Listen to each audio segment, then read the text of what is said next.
Asia cup শুরুর ঠিক দুদিন আগে বাংলাদেশকে দারুণ একটা উপহার দিয়েছিল পাকিস্তান, দারুণ একটা উপকার করেছিল পাকিস্তান আফগানিস্তানকে হারিয়ে। আর এশিয়া কাপ শুরুর দিনটাতে কি বাংলাদেশকে ওই রকমই আরেকটা উপহার দিতে পারবে, ওই রকমই আরেকটা উপকার করতে পারবে হংকং সেই আফগানিস্তানকে হারিয়ে? ত্রিদেশীয় সিরিজের ফাইনালে পাকিস্তান আফগানিস্তানকে শুধু হারায়নি, তাদের রীতিমতো উড়িয়ে দিয়েছিল, তাদের রীতিমতো গুড়িয়ে দিয়েছিল। ৬৬ রানে অল আউট করে দিয়ে ৭৫ রানের বিশাল জয় পেয়েছিল। যেই পরাজয়টা আফগানিস্তানের উপরে সাইকোলজিক্যালি খুবই এফেক্ট করতে পারে, যেই কারণে এশিয়া কাপে বাংলাদেশ একটা অ্যাডভান্টেজ পেতে পারে, ওইরকম একটা আলোচনা করেছিলাম। এবং ঠিক এই পরিস্থিতিতে ঠিক ২ দিন পরে যখন হংকং এর মুখোমুখি হচ্ছে আফগানিস্তান, তখন তাদের জন্য ঘুরে দাঁড়ানোর উপলক্ষ ঠিক আছে, কিন্তু হংকং তো এর চেয়ে ভালো অবস্থায় তাদের জন্য আফগানিস্তানকে পেতে পারত না। হংকং কি আফগানিস্তানের বিপক্ষে একটা হিউজ আপসেট ঘটাতে পারবে? তাদের দলটার সেই সামর্থ্য কি রয়েছে আফগানিস্তানকে হারানোর? যদি হারিয়ে দিতে পারে তাহলে সেটা বাংলাদেশের জন্য একটা অ্যাডভান্টেজ হবে। কিভাবে অ্যাডভান্টেজ হবে? যে এশিয়া কাপের এই বি গ্রুপটাতে তো বাংলাদেশ, শ্রীলঙ্কা, আফগানিস্তান, হংকং রয়েছে, এবং বাকি যেই তিনটা দল বাংলাদেশ, শ্রীলঙ্কা, আফগানিস্তান, তারা প্রত্যেকেই ধরে নিয়েছে হংকং এর বিপক্ষে ম্যাচটা জিতবেই, এবং সেই ক্ষেত্রে সুপার ফোরে কোয়ালিফাই করার জন্য বাকি নিজেদের মধ্যে মুখোমুখি ম্যাচগুলোর লড়াইগুলো গুরুত্বপূর্ণ হবে। যদি হংকং এর কাছে এইখানে আফগানিস্তান হেরে যায়, যদি তারা সেই আপসেটের শিকার হয়, সেই ক্ষেত্রে বাংলাদেশের একটা স্লাইট অ্যাডভান্টেজ তো সুপার ফোরে ওঠার ক্ষেত্রে থাকবে, নিঃসন্দেহে থাকবে। আর আপনি বলতে পারেন যে হংকং যদি আফগানিস্তানকে হারাতে পারে, হংকং তো বাংলাদেশকে হারাতে পারে, সেটা তো হতেই পারে, কিন্তু ধরেন ওই একই স্থানে তো আর দুইবার বজ্রপাত হয় না। হংকং এই টুর্নামেন্টের যে ৩টা ম্যাচ রয়েছে, সেই ৩টা ম্যাচের মধ্যে কোনো একটা ম্যাচ জেতাটাই হিউজ আপসেট, সেইখানে তারা ২টা ম্যাচ জিতে যাবে অমনটা ভাবার কোনো কারণ নেই।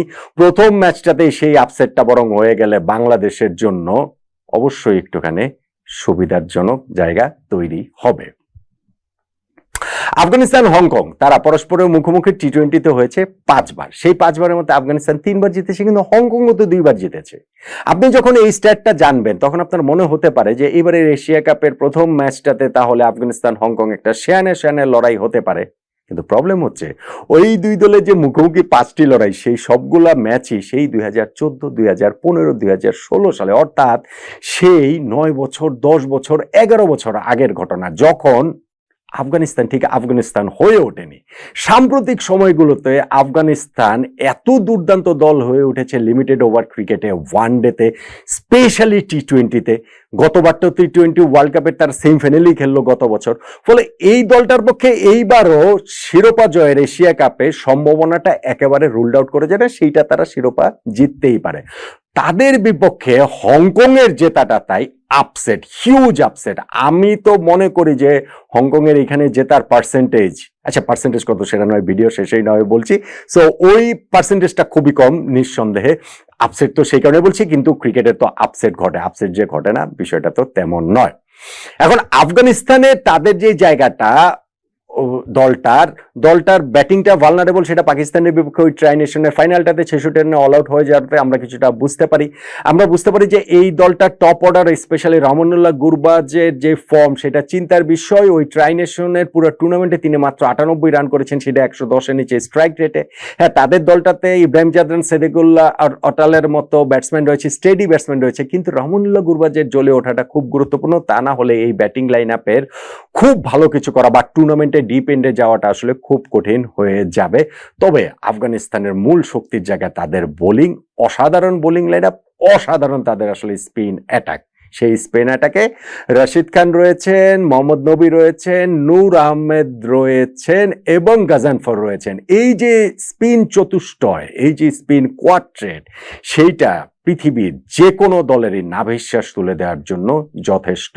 সো হংকং এর ব্যাটসম্যানেরও যে নাভিশ্বাস তারা তুলে দিতে পারেন তা তো বলাই যায়।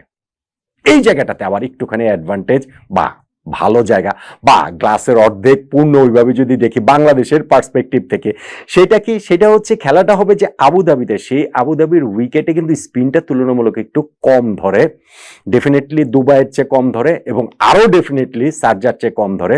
ফলে আফগানিস্তানের এই 4 স্পিনার কতটা কার্যকর হবেন বা তাদের বিপক্ষে হংকং এর ব্যাটসম্যানরা কতটা ডমিনেট করতে পারবে, ওই জায়গাটাতে হংকং একটুখানি আত্মবিশ্বাস তারা নিতেই পারে।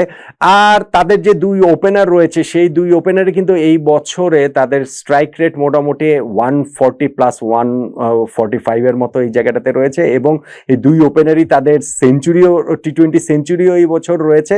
কিন্তু প্রবলেম হচ্ছে গিয়ে হংকং এই বছর যে 16টা টি-20 ম্যাচ খেলেছে, সেই ম্যাচগুলো তারা খেলেছে সেই বাহরাইন, মালয়েশিয়া, কুয়েত, কাতার, সিঙ্গাপুর, সামোয়া এই জাতীয় দলগুলোর বিপক্ষে। ফলে সেইটা তো খুব আদর্শ প্রস্তুতি না। হ্যাঁ, এশিয়া কাপকে সামনে রেখে তারা 3 সপ্তাহ আগে ইউএইতে চলে এসেছে। এই সময়টা জুড়ে তারা নিবিড় অনুশীলন করেছে, ট্রেনিং নিয়েছে, নিজেদেরকে ওই প্র্যাকটিস করে ঝালিয়ে নিয়েছে। 4টা ম্যাচও খেলেছে, 2টা ওমানের বিপক্ষে, 2টা লোকাল সাইডের বিপক্ষে তারা ম্যাচগুলো খেলেছে। কিন্তু এগুলোর কোনো কিছুই হংকং এর ঠিক আফগানিস্তানের সঙ্গে পেরে ওঠার মতো নয়, সেই সাক্ষ্যটা আসলে দিচ্ছে না। আর হংকং এশিয়া কাপে এখন পর্যন্ত 4টা আসরেতেও তারা খেলেছে, 2004, 2008, 2018, 2022, এবং সেই 4 আসরের যেই 11টা ম্যাচ তারা এশিয়া কাপে খেলেছে সবগুলো ম্যাচই হেরেছে। আবার ওই আবুধাবির যেই মাঠটাতে খেলা হবে সেইখানটাতেই কিন্তু আফগানিস্তান হংকং এর যে একটা মাত্র ম্যাচ হয়েছে সেই ম্যাচটাতে হংকং জিতেছিল। মানে আমি এখন এই আলোচনাটা করছি আফগানিস্তান আর এই হংকং এর ম্যাচ নিয়ে বাংলাদেশের পার্সপেক্টিভ থেকে তো আলোচনা করবো, এবং বাংলাদেশের পার্সপেক্টিভ থেকে হংকং যদি এই ম্যাচটা জিতে সেই ক্ষেত্রে বাংলাদেশের জন্য সুপার ফোরেও কোয়ালিফাই করার একটা চান্স রয়েছে। যেটা বলছিলাম যে ট্রাই নেশনের ফাইনালে পাকিস্তান অমন ভাবে আফগানিস্তানকে বিধ্বস্ত করার কারণে আফগানরা যেহেতু একটুখানি মানসিকভাবে পিছিয়ে থাকবে, একটু চোটগ্রস্ত অবস্থায় থাকবে, সেই সুযোগটা বাংলাদেশকে এশিয়া কাপে কাজে লাগাতে পারবে কিনা। আর তারও আগে তো এখন হংকংই মুখোমুখি হয়ে যাচ্ছে 48 ঘন্টার মধ্যে ওই আফগানরা আবার তেড়ে ফুরে এসে হংকংকে উড়িয়ে দিতে পারে, গুড়িয়ে দিতে পারে, সেটা তো হতেই পারে। কিন্তু আমরা যদি এভাবে বাংলাদেশের জায়গা থেকে দেখি যে হংকং যদি ওরকম একটা আপসেট ঘটে দিতে পারে, সেটা বাংলাদেশের জন্য আসলে লাভই হবে সুপার ফোরে ওঠার ক্ষেত্রে। কিন্তু পার্সেন্টেজ কি, জয়ের সম্ভাবনা আসলে এই হংকং এর কতটুকু? সত্যিকারের অর্থে বলতে গেলে আফগানিস্তানের বিপক্ষে হংকং এর জয়ের সম্ভাবনা আমি যদি হংকং এর পক্ষে বাড়িয়েও বলি তাহলেও আসলে 5%-এর বেশি না। এই আফগানিস্তানকে হংকং হারিয়ে দেবে টি-20 ম্যাচে, সেই সম্ভাবনা 5%-এর বেশি কোনোভাবেই না। দেন এগেইন স্পোর্টসের মজাটা সেইখানেই। এই 5% সম্ভাবনা নিয়ে কত কত দল জিতে গিয়েছে, কত কত খেলায় জিতে গিয়েছে, কত কত গুরুত্বপূর্ণ ম্যাচে জিতে গিয়েছে। সো হংকং যদি ওই রকম তাদের ক্রিকেটের এইখানটাতে একটা হিউজ আপসেট যদি তারা ঘটাতে পারে, আফগানিস্তানকে তারা যদি হারাতে পারে, একটুখানি মানে এই ম্যাচটা যখন দেখতে বসবো তখন বাংলাদেশের পার্সপেক্টিভ থেকে হংকং এর সাপোর্টটাই আসলে আমরা করব। ওই 5%-এর উপরেই আমরা আসলে আশা রাখতে চাই যে দেখি না আফগানিস্তানকে এরকম বেকায়দা অবস্থায় পেয়েছে, তাতে হংকং সেই অ্যাডভান্টেজটা নিয়ে রশিদ খান, নবী, ইব্রাহিম জাদরানদের হারিয়ে দিতে পারে কিনা, 5%টাকে তারা 100%-এ রূপান্তর করতে পারে কিনা।